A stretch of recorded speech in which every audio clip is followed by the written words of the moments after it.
Hello, my name is Paul Long, paultlong.com and Gesa Credit Union, SBA lending, and I am here with, Seth Rudin, Senior Business Broker at IBA. Glad to be here. Happy New Year. and we are just two people that are in the business acquisition space, and we love sharing information with you to help you kind of grease the wheels when you're trying to sell your business and what's expected during that process. So during this video, we're going to talk about seller financing. This is a fun topic because there's always a lot of arm wrestling that happens, right, Seth? Oh, yeah. I got a lot of opinions on this one. And I can't wait to hear them. No, you're going to hear it. Good. So, what is seller financing? In my opinion, as a banker, seller financing is where the seller who's selling their business takes a small piece of the risk of the deal, and they're the bank on a small piece of the deal. The bank generally does the majority of the loan, and then there's your equity down payment. But the seller has a little bit of a seller note. So, like So, $1 million deal, mm, the bank funds 80%, the buyer contributes the first 10, yep, and then the seller takes a 3-year seller note, for 10% of it or whatever the term might correct. That's a great example. Perfect. be. So, so Seth, I'd love to hear your opinion just right off the bat. What's your opinion on this? And I'll give you my banker perspective. Well, I agree with having the seller have some skin in the game. Nobody wants to buy a business where they think the seller is just handing them a turd because they want 100% cash, right? That makes total sense. The banks are also wanting to finance a business where they feel that the seller has skin in the game, but they're also in the business of making interest to fund their operations and profits, right? 100%. So You're 100%. they're happy to finance as much as reasonably possible. Where you will get me to get really excited is when you talk about standby loans and how the Ah, seller should not take a payment for 10 years while the bank gets to receive all their payments in full at any time they want. And then and only then can the seller get rewarded for the risk they took. There is no seller in town who wants that deal. we'll dive into that one. I love that. That is so true. So, from a banker standpoint, though, I like to see some seller financing on deals when the buyer, there's something hairy about the buyer, and I need a little bit of strength that lowers my loan dollar amount. But even more, if there's something on the seller side, I don't know, maybe they had, let's just hypothetically make up, they had theft in their business 2 years ago and they had to go through audits and they had to like clean everything up.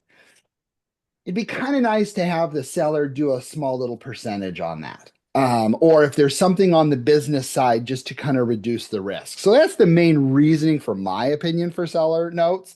Back in the days, Volatility in the business.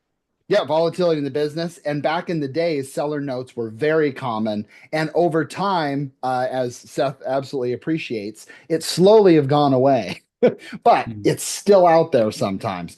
So let's talk about the two different types of seller notes. And this this is where Seth gets on his hot topics. So there is partial seller financing, where you have interest only, where you can pay interest only on that seller note for a small period of time, usually 2 years, and then you can make principal and interest payments. Okay, that's called a partial standby. On the other side, you have a full standby, which was very common in the SBA industry years ago, but it's where you do a seller note and the seller doesn't get any interest, any payments, nothing until my loan's paid off. Makes me look like the bully, right? In a way, it is. Greedy. um, greedy, right? So one of the things that's really cool is SBA did this with their latest SOP changes, is they allowed where a buyer can do a partial seller carryback note, around 5-7%, where you pay interest for 2 years and then principal and only payments. So that at least the seller is getting some if we need to work around the equity piece. So And it's just to a be clear, not every good. deal has any standby. They can have a regular seller note, where they get paid principal and interest at the same time the bank gets. And hopefully that's the ideal time if it's a solid business Exactly. and the buyer's solid and all that stuff. I'm closing 7 deals right now, and out of those, one has a seller note. So it's very, it kind of depends. Okay. Perfect. Very good. Exactly. So hopefully that was well entertaining, but also really important for the seller and the buyer to And why understand where can't the that goes. bank say, hey, okay, I know that there's some risk here, or with the Uh-huh. buyer, let's say. So Okay. why can't the bank say, well, we're going to let you get your principal and interest, but at any time that they're late to the bank, then I'm going to inject in a provision that says you can no longer pay the seller any form of seller note for 24 months until you get back on track. To me, that would be more reasonable than a full standby. Here, you're 100% right. The key is, though, is the buyer bringing down 10% cash.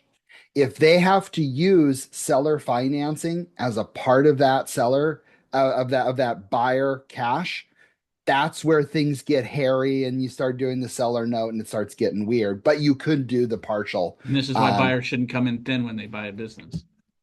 what a concept, Seth. But it Yes. happens, and that's the Yes. point of the SBA program. So Use other people's money, OPM. that's right. That's right.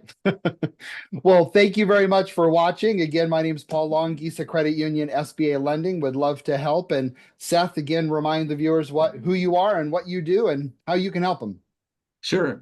Again, I'm Seth Rudin. I'm a senior business broker. I help clients value and sell their business full service from, finding the buyers confidentially, screening them, negotiating the offer, and then working with the bankers like Paul, with the attorneys, landlords, selling the real estate if needed as a commercial real estate broker myself, and then getting paid when you get paid at the same time.